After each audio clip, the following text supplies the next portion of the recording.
Shalom no coração de todos vocês.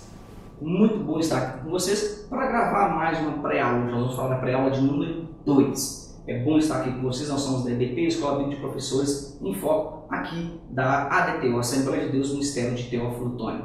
É bom saber que nós estamos juntos em mais um trimestre. Esse trimestre tem sido maravilhoso. Nós estamos falando sobre a supremacia de Cristo. E o subtema aqui fala sobre fé, esperança e ânimo na carta aos Hebreus. Queridos, quem escreve essa lição aqui é o pastor José Gonçalves, é um homem de Deus. Nós sabemos o quanto as revistas dele são excelentes e inspiradoras para nós mestres. A você, novo professor, que está conosco pela primeira vez, pela segunda vez, quero deixar um forte abraço aos que são mestres há muitos anos aí. Quero dizer que eu amo vocês de todo o coração. Meu respeito a vocês por estar conosco em mais uma aula. Que Deus os abençoe. Eu fico feliz em saber que Deus tem levantado novos professores, tem dado forças aos que estão há muito tempo conosco, a todos aqueles que compartilham missão, aqueles que mandam, escrevem, que mandam e-mail, que compartilham nossa aula, deixa like, que deixa abraço. Eu quero que Deus nos dê as oportunidades que tem nos dado ao longo de sua carreira, ao longo do seu ministério aqui na Igreja de Cristo aqui na Terra. Hoje nós vamos falar da lição número 2, a leitura bíblica em classe. Está em Hebreus, nós vamos estudar toda a carta aos Hebreus aqui, capítulo 2, do versículo 1 ao versículo 18. É importante você ler, estar a par dos acontecimentos. Como é importante você estudar a carta aos Hebreus? É bem pequena, são 13 capítulos, se não me falha a memória. Eu vou até verificar isso mesmo, 13 capítulos. É importante você estudar essa carta para você estar a par dos acontecimentos, que tem coisa lá no final que remete ao início e coisa do início que vai anexar ao meio. Então é importante você entrelaçar tudo isso. Hoje nós vamos falar sobre lição número 2, uma salvação grandiosa. Esse tema que vai centralizar grande parte do que nós já estudamos. A introdução diz que o autor dá início à seção de Hebreus 2, com 18, com uma forte exortação.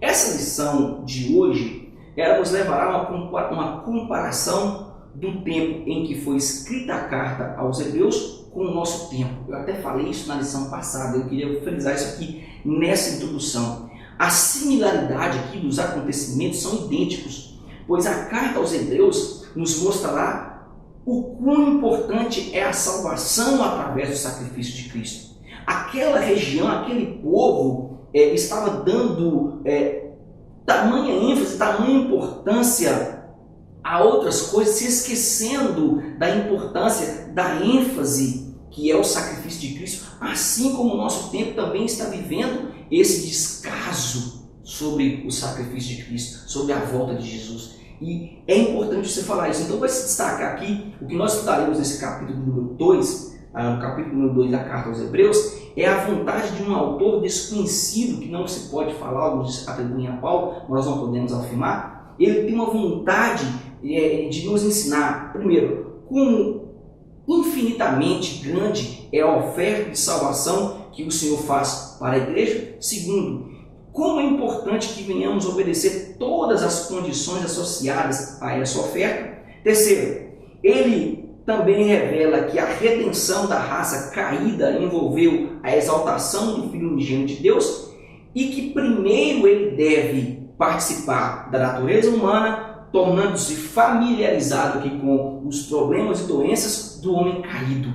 Depois, quarto, e por sua morte, pela sua própria morte, ele, desde o resgate e no decorrer dessas experiências, foi treinado para a posição mais alta possível aqui no universo, à direita do trono de Deus. E por último, o capítulo 2 termina por revelar a compreensão de nosso Senhor de nossas fragilidades. Então ele vai revelar aqui a compreensão de Jesus sobre nossas fragilidades e o que deve levar-nos a levantar os nossos corações em ações de graças aqui, que são dignos de ser associados a Ele em seu trabalho, em seu sacrifício, tanto agora como no futuro. Isso você vai explicar nessa introdução. Tem muita coisa nessa aula, nós precisamos correr um pouquinho aqui para que você entenda. Já o tópico de número 1 da nossa lição fala assim: uma salvação grandiosa.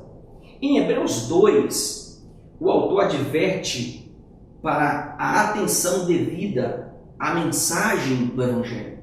Ele considera que se a mensagem transmitida por anjos ou a mensagem profética foi cabalmente cumprida, o que se dirá aqui da mensagem anunciada pelo Filho de Deus? Isso é interessante você explicar na sala de aula.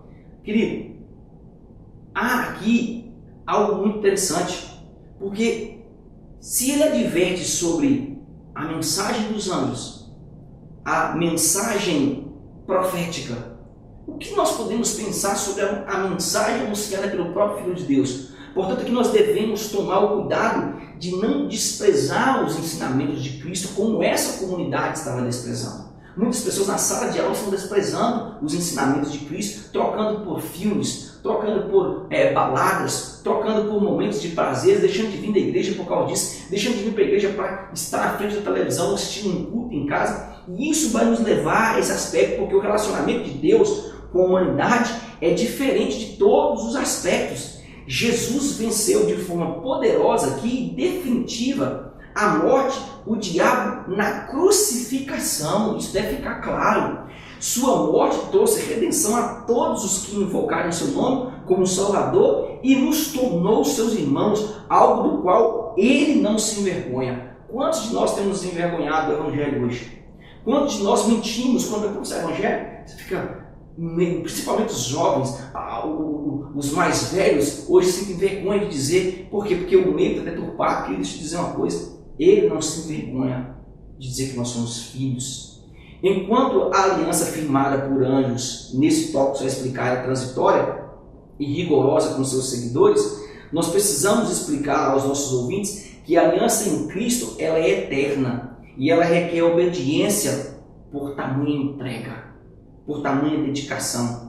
A nossa estima está totalmente firmada em Deus através da aliança de Cristo, que é o que nós chamamos de graça, diferente da estima dos judeus, que quando se trata aqui da antiga aliança, que foi mediada por anjos.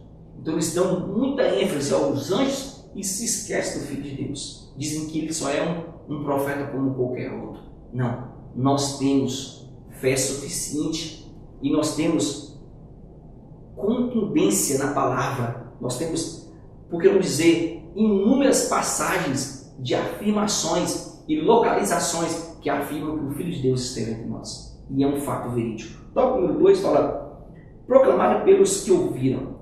O autor do versículo 3 nos leva a um entendimento rápido sobre a grande salvação. Nós já vamos aqui para o versículo de número 3. Ele vai usar aqui o termo escapar. Esse termo entra até como um jargão que o povo precisa entender. O descuido, o descaso poderia levar esse povo, e levou esse povo a perder muita coisa. Esse descaso pode nos levar a perder uma inestimável joia oferecida por quem? Pelo próprio Jesus Cristo. Qual é a joia? A salvação. É isso que deve ficar claro nesse tópico. Nós podemos afirmar que o autor ele não esteve presente com Cristo. Isso não mostra como nós lemos, mas foi testemunha dos acontecimentos e viveu parte de tudo o que ele fala. Sendo assim, nós podemos entender aqui o relacionamento de Deus com a semente natural de Abraão. Foi projetada para prepará-los para essa chamada especial. Mas quando Jesus aqui, ele veio a eles, veio ao povo, veio a nós, poucos os receberam, poucos receberam. João capítulo 1, versículo 1 diz: veio para o que eram seus, mas os que eram seus não receberam. Então a chamada foi para os gentios.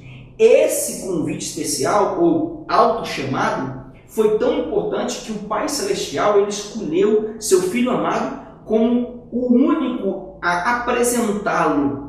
Então ele é a primazia daqueles que se esforçam para alcançar tamanha salvação. Quem é a primazia? Jesus. Deus o tem como primeiro. É interessante que ele foi o único que trouxe a era graça, o favor imerecido. O tópico de número 3 ele fala sobre confirmada pelo Espírito Santo. Isso aqui é interessante. Deus nunca absolutamente nunca fará nada que não envolva a Trindade. Entenda isso. Desde Gênesis na criação, ao Apocalipse, a revelação, nós veremos a Trindade trabalhando em conjunto. Em nosso viver cristão, nós podemos e devemos dar ênfase ao trabalhar do Espírito Santo no convencimento do pecado, da justiça e do juízo, como diz a palavra. Nas ações da igreja na terra, ele sempre estará e sempre esteve presente, ou seja, envolvidos nessa tarefa, sempre vai estar a Trindade. Os dons, o poder e o mover sobrenatural que viveu a igreja e que vive a igreja na atualidade até o presente momento da nossa era, é graça. É graça. E também graças ao trabalho de quem? Adonai, Yeshua e Ruach HaKodesh. Deus, Jesus e o Espírito Santo. Sempre. Tudo em nós comprova a Trindade. A divisão dos dedos, cabeça, troncos e membros. Por que não dizer os 12 discípulos, 2 mais 1, 3? Por que não dizer as 12 portas? Por que não dizer a especificação de todos os utensílios, ela especificando a Trindade? Tudo volta-se para a Trindade, tudo está representando a Trindade. O tópico número 2 vai falar sobre uma salvação necessária. Hebreus 2, no capítulo 5, versículos 5 e 6, diz assim: pois não foi a anjos que sujeitou o mundo que há de vir, sobre o qual estamos falando. Antes, alguém em certo lugar deu pleno testemunho dizendo que é o homem que dele, para que dele te lembres, ou o filho do homem que o visites. Querido, este versículo tem sido usado como uma prova indireta de que o mundo antes do dilúvio estava sobre a administração de anjos. Isso aqui é interessante. Este mundo foi realmente governado por anjos, como outros textos nos mostram, aqui 2 Pedro 2, o capítulo 4 e 5. No entanto, aqui o autor de Hebreus, ele está se referindo ao versículo 2, onde a administração do pacto da lei é mencionada, em que os anjos tiveram um papel importante. Se pensarmos na tentativa dos anjos para governar o mundo antediluviano, ou de seu serviço aqui em conexão com a administração do pacto da lei, a lição do autor nesse texto está enfatizando aqui evidências que houve o quê? Houve falhas em ambos os casos. E isso é interessante. Agora, nós temos a certeza de que nenhuma falha ocorrerá na conexão e nas disposições governamentais do mundo vindouro. Cristo será então o rei e associado com ele serão aqueles que, como eles serão co-herdeiros, terá atingido aqui a grande salvação para viver e reinar com ele. Há um texto muito bom, quando nós falamos sobre isso, as pessoas dizem assim: realmente vocês vão reinar com Jesus? Vocês não estão ficando loucos, não? Ou que eles têm a certeza que nós cristãos temos de que nós iremos reinar com Cristo. Há um texto para que você discuta em sala, 2 Timóteo, o capítulo 2, o versículo 11 e 12, diz assim: fiel essa palavra, se já morremos com ele, também viveremos com ele. Se perseveramos, também com ele reinaremos. Se o negarmos, ele por sua vez nos negará. Querido, olha o quanto é importante essa palavra para a sala de aula. Se somos fiéis, com ele reinaremos. Se o negarmos, ele também nos negará. O tópico número 2, do item 2, fala por meio do sofrimento do Redentor. Esse tópico ele é de extrema importância, assim como toda a lição. Mas nós devemos dar uma ênfase neste versículo 7, de onde nós estávamos lendo. Por quê? Porque algumas seitas, elas foram formadas a partir do texto em questão, quando diz que Jesus foi criado menor que os anjos. Querido, é importante, e nós precisamos explicar que o autor ele vai usar o Salmos 8 como um pano de fundo. E o pensamento aqui é um pouco menos do que os anjos. E não um pouco inferior aos anjos, como alguns têm sugerido. É interessante que, em seu esforço para provar que o projeto de Deus para o homem é que ele deve vir ser exaltado à natureza do Espírito, pessoas confundem totalmente esse texto e acham que Jesus é menor que os anjos.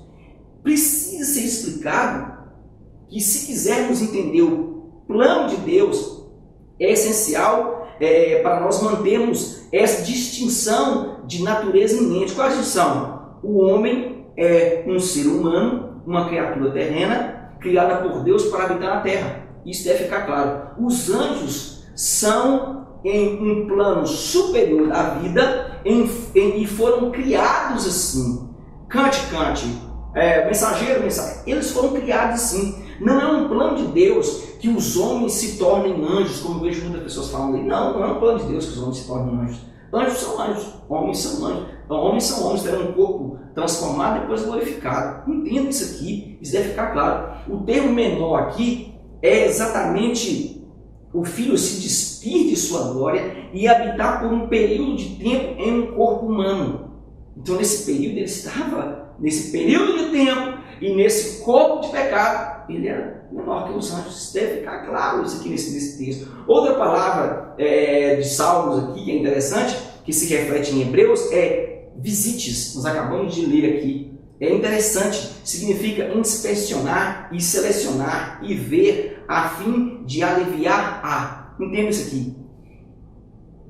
Por extensão, indica que a visita do poderoso chefe aqui, referida profeticamente pelo salmista, é a vinda do Filho amado de Deus para a terra, primeiramente para redimir a raça que caiu e em seguida para restaurar aqueles que aceitam essa prestação da graça divina. Aqueles que aceitam são restaurados. Assim, Deus visita a raça humana representativamente na pessoa de quem? De seu Filho Jesus.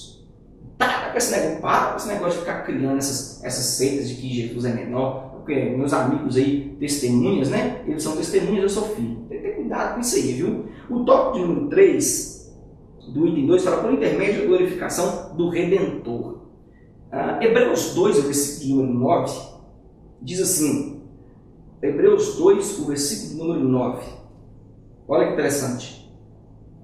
Vimos, todavia, que aquele que por um pouco, tendo sido feito menor que os anjos, Jesus, por causa do sofrimento da morte, foi coroado glória e em honra, para que, pela graça de Deus, provasse a morte por todo o homem. É o texto que nós estamos acabando de ler aqui, Hebreus 2, versículo 9. O autor indica claramente o propósito divino para restaurar o quê? O domínio original do homem na terra. Esse era o propósito da vinda de Cristo. Nós não vemos este feito, mas vemos aqui o desenrolar desse propósito divino na vinda de Jesus para redimir aqui a raça caída. Nós vimos Jesus. Quando? Como? Pela fé. Quando falamos sobre sofrer para ser, nós precisamos tirar de nós aqui o limite humano, entender que o plano de Deus não é ser glorificado porque sofreu, mas é ser glorificado porque um plano já estava trajado. Isso aqui é interessante, querido. É interessante. Nós, seres humanos, o meu limite humano me leva aqui a uma base de troca. E isso deve ficar claro. Onde eu preciso fazer algo para ganhar, enquanto na mente de Deus, Ele já fez e por isso que Ele é honrado. Então, na mente de Deus, na mente de Deus, eu não consigo entrar, não consigo acessar aí infralapsarianismo, supralapsarianismo. Nós não conseguimos ter acesso a isso. Nós tentamos entrar na mente de Deus para entender o propósito. Nós vamos dizer que Ele é glorificado pelo que Ele já fez desde a fundação. O projeto já estava elaborado. Não foi porque Ele morreu que Ele é glorificado. Não foi porque ele sofreu, não, foi porque ele já havia deixado a sua glória, ele já havia feito essa escolha. Por isso que nós o adoramos. O tópico número 3, indo para o final da nossa revista aqui, fala uma salvação eficaz. Hebreus 2,10 diz: porque convinha que aquele para quem são todas as coisas e mediante quem tudo existe, trazendo muitos filhos à glória, consagrasse pelas aflições o príncipe da salvação deles. Entenda, ele tornou-se, isso é, para você entender, foi o que devemos esperar de um Criador todo sábio. Ele se tornou o objeto do escárnio. Ele tornou-se o objeto, aqui para não dizer, da dor, do martírio. E é interessante que nós deveríamos esperar isso de um Criador que é sábio, todo sábio, que em seu plano de exaltar muitos, isso é, a igreja, para toda a glória, que ele deve ser o capitão, ele deve ser o líder, ele tinha que ser o primeiro, primazia, e atingir essa posição elevada. Por quê? Porque ele foi quem elaborou o projeto. Através de quê? Do perfeito. Perfeito o quê? Sofrimento. Para nós poderia ser horrível, para nós poderia ser algo terrível, mas tudo estava no plano de Deus. Tudo estava traçado por ele. O sofrimento e a morte aqui é o caminho para a glória de todos os filhos de Deus. E Jesus foi sem exceção. Isso deve ficar claro. Ele foi sem exceção. Ao usar o termo grego aqui, katargel, para definir a derrota de Satanás, o autor nos leva a uma dimensão altamente espiritual, onde o termo aplicado significa destronar, tirar. Sendo assim, o trono que era do inimigo foi novamente tomado por Jesus. E eu acho interessante quando você lê um texto de Lucas, o capítulo 8, versículo de número 28, diz assim, olha que interessante, 28. E quando viu Jesus, postou-se diante deles, clamando e dizendo em alta voz: que tenho eu contigo, Jesus, Filho de Deus Altíssimo? Rogo-te que não me atormentes, porque Jesus ordenara ao espírito imundo que saísse do homem, pois muitas vezes apoderara dele. E embora procurassem conservá-lo preso em cadeias e grilhões, tudo despedaçava e era impelido pelo demônio para o deserto. Perguntou-lhe Jesus: qual é o teu nome? Respondeu Legião, porque tinham entrado muitos demônios nele. Rogaram-lhe que não os mandassem sair para o abismo. Querido, é interessante isso aqui, que nós vemos que os demônios já sabem o tempo de Deus. É por isso que em todo o tempo eles ficavam tentando tirar Jesus da centralidade do projeto. Assim é na sua vida. Note que quando você está centrado em um projeto, o inimigo vem de tudo para te tirar desse projeto, porque ele sabe da grandiosidade dos acontecimentos. Ele sabe de tudo que vai acontecer. Ele veio com Jesus e disse assim: porque me atormenta antes do tempo, não é chegar o seu tempo. Quem disse que Deus tem um tempo? Ele é Kairos. Tudo funciona como ele quer, soberania. Então ele faz como ele quer. Mas o demônio tentou pará-lo. E isso aqui deve ficar claro nesse tópico aqui. Já o tópico de número 2, partindo para o final aqui, nosso item 3, nosso item 3, ele vai falar sobre vitórias sobre a morte. Querido, nesse último pensamento, nós precisamos levar a nossa sala aqui o ápice. Isso aqui é interessante que nós falamos sobre isso. O ápice do amor de Deus, através de quem? Através de Jesus Cristo. E aqui eu quero emendar 2 tópicos, que ele vai falar sobre vitórias sobre a morte, e o item 2 vai falar vitórias sobre a tentação. Então esses 2 tópicos você vai dividi-los em 2, para que você possa aplicá-los dentro do mesmo tópico, que é o mesmo assunto, e o que eu transcorri aqui vai servir para os 2 tópicos. Então esses 2 últimos tópicos nós precisamos levar a nossa sala aqui o ápice do amor de Deus através de Cristo. No versículo 17 do capítulo 2, nós estamos lendo, nós temos a profundidade da sabedoria do plano de Deus, que Jesus deve compartilhar as desgraças e as dificuldades que afligem os homens. Que isso, pastor Elias?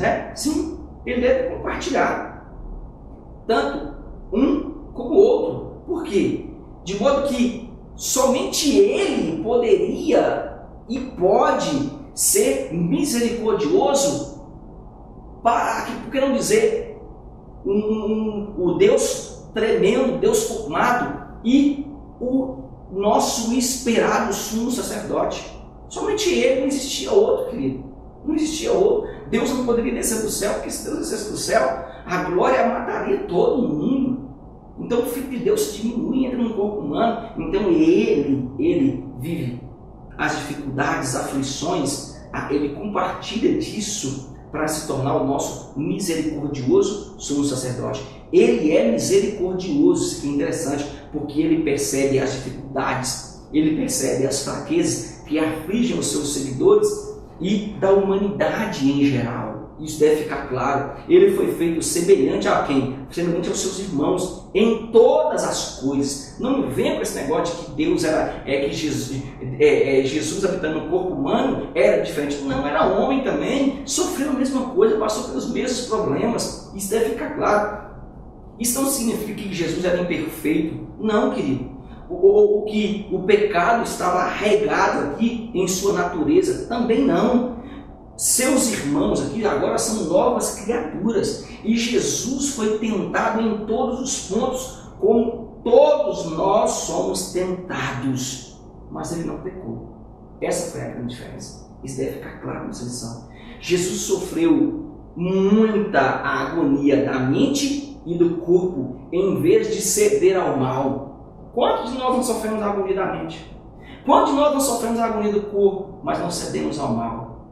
Muitos não conseguem segurar essa agonia sem ao mal. Isso deve ficar claro. Isso deve ficar claro. Ele não cedeu ao mal. Assim, ele foi tentado, então sabe como trazer aqui a nossa ajuda, as coisas que são pertinentes a nós seres humanos e que podem nos ajudar nos momentos de nossas necessidades. Essas coisas são sugeridas para nós através da palavra. E isso aqui é muito interessante. Aonde encontra a palavra? E é aí que nós somos instruídos no uso apropriado de todos os meios da graça divina, disponibilizando através do sumo sacerdote misericordioso e amoroso. Através da sua palavra eu tenho fé. Através da sua palavra eu tenho confiança. Através da sua palavra eu espero promessa. Através da sua palavra eu creio que tudo que ele fez foi por me amar e se entregar em meu lugar. Então ele é o meu sumo sacerdote misericordioso, Pai bondoso e, por que não dizer, aquele que viveu as minhas fraquezas, aquele que viveu os meus problemas e não pecou. Por isso ele me entende, por isso ele te entende. Essa aula é para que nós podemos nos aproximar mais de Jesus e explicar o nosso amor. E a Shalom e até a próxima pré-aula. Um grande beijo no coração.